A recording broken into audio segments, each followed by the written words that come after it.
In this video, let's take a look at the problem of the iPad when it suddenly turns off. So why does that happen? What could be the reason for it? Well, there are more actually reasons which you need to take into consideration.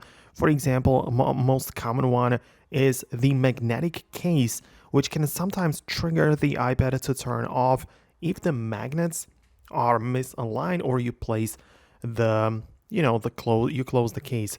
Essentially, if I show it to you, you probably know what I mean by that, because as you can see, we have plenty of different cases which you can get for your iPads right here. So for example, this folio case, and when you just close it like that, the magnets right here are gonna trigger the iPad to close, right? So it is useful if it works, but if it doesn't, you can open up the settings, then go to the display and brightness right here, and we have the lock and unlock feature.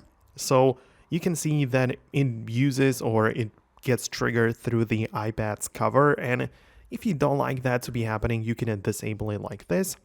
And another option, as we are already here, is the auto lock feature, which might be set to like 2 minutes and you don't even realize it. The 2 minutes pass and the iPad just locks itself. So yeah, that's another thing to keep in mind. I'm gonna keep it turned on because I quite like it, but you can do whatever you prefer.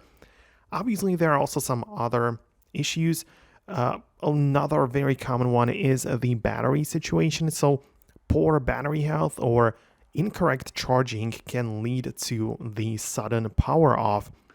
So what I mean by that is that if you open up the battery health, you can see we've got the charging situation right here and everything, but it might happen that the battery is miscalibrated, meaning that for me, I have 32%, but perhaps it's not even the case. Perhaps it's showing me some different number.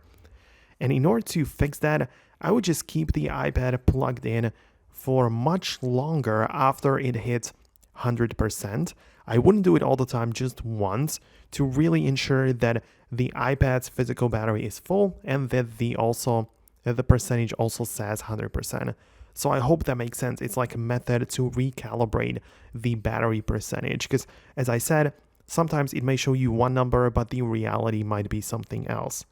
So these are the most common things. Let me know below in the comments if it helped. Most definitely subscribe for more, and I'm gonna catch you later in the future uploads.